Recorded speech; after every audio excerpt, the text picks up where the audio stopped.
Hello, everybody. Scott Golden here with the Mid South Wrestling Review Series for the 30th of March, 1985. And literally the day before WrestleMania 1. What are they doing in Mid South? That's something we're going to figure out today. If you're new here, please subscribe, like, comment below. We've got over 1,000 audios available for your listening pleasure. And without a doubt, also please check out our main channel, Golden Opportunities Coaching. If you need life, business, relationship, or entertainment coaching, information on how to do that is here.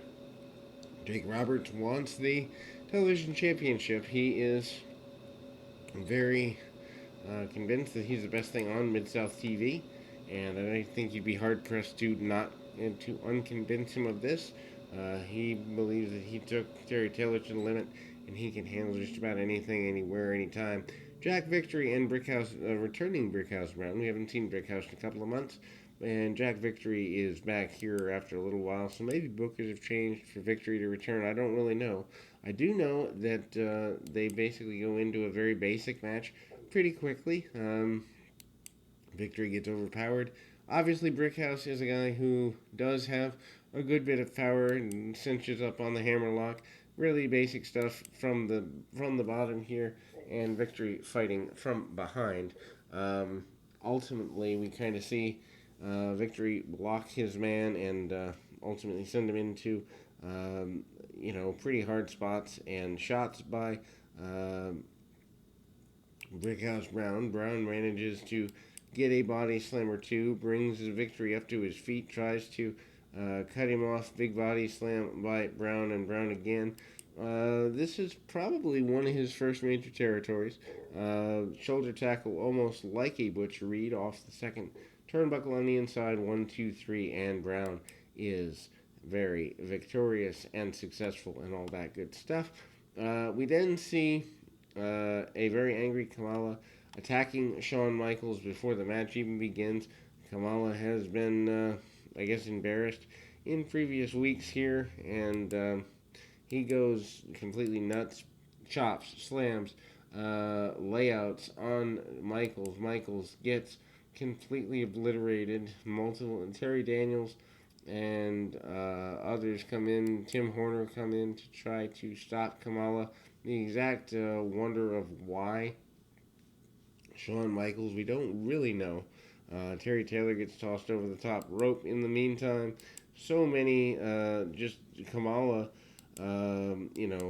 getting taken out. Referees taken out. Probably one of the bigger, at least for 1985, beat downs by anybody. And Kamala looks like a world killer at this point. Barbarian and Mike Jackson is up next. Obviously, not a huge challenge for the Barbarian. Jackson, an enhancement talent who has been around for quite a while. Um, and kind of we see that go forward. We kind of, Barbarian willing to do whatever it takes. Interesting haircut, as probably have not mentioned before. Just kind of shaves along both sides, punch, kick, and press slam, followed by a body slam. Kind of stalking around is the Barbarian, showing dominance and power. Release, throw, body slam by the Barbarian. Big double hawked choke, and Barbarian with a thunderous, short lariat, clothesline, full Nelson, and the Barbarian victorious. Ted DiBiase vows to get rid of Jim Duggan. Their feud continues a little bit here.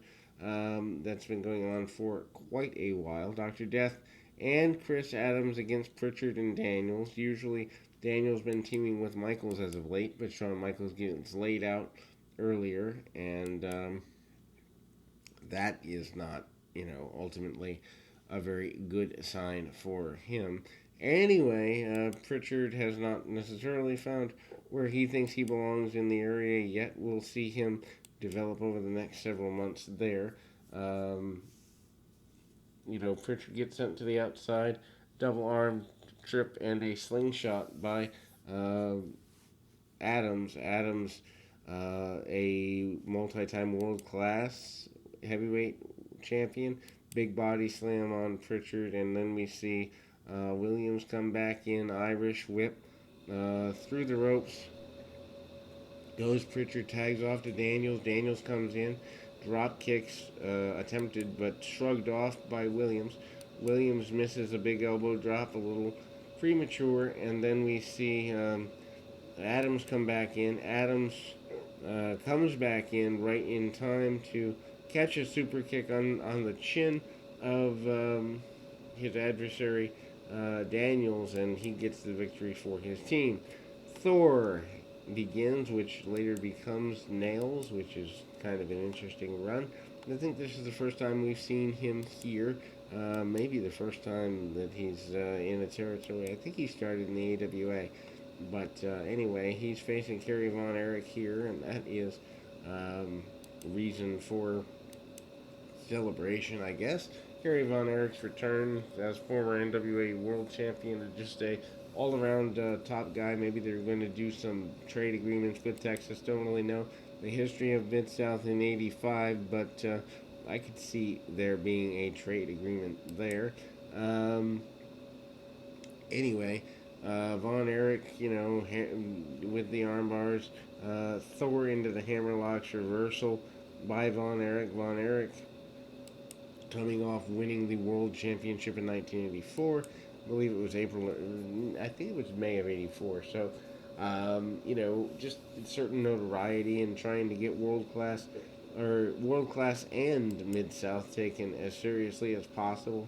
The claw by Von Erich right on the top of the head of Thor. No pun intended on the win there.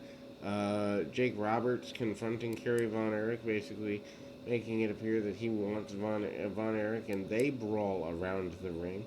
Meanwhile, Chris Adams helps out Jake Roberts, catches Kerry under the chin with a super kick, and Terry Taylor runs in to save him. So alignments are made: Von Erich and Taylor, Roberts and Adams, and just an interesting all-around run in that way.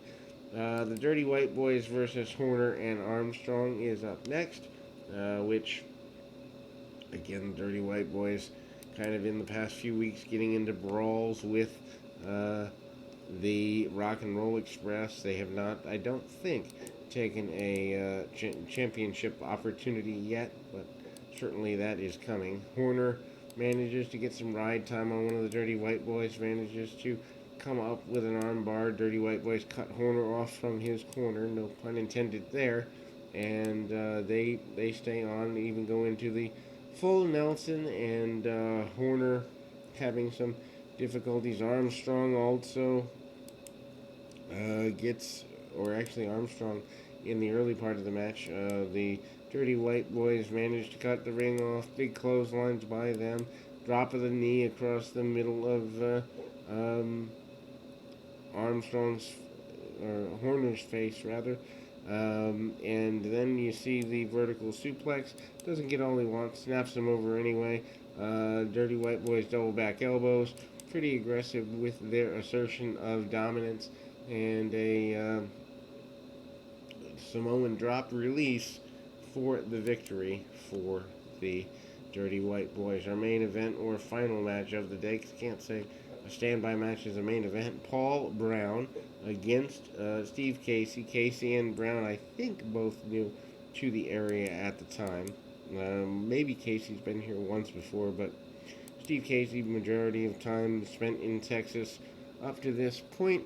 He manages to grab the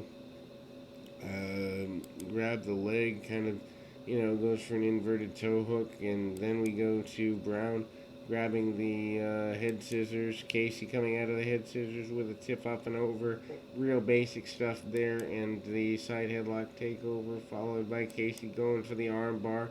Arm bars and basic stuff. Big back body drop by Casey. Casey's pretty dominant in the match, but obviously you're not going to push a guy like Brown. Brown clearly an enhancement talent even by appearance.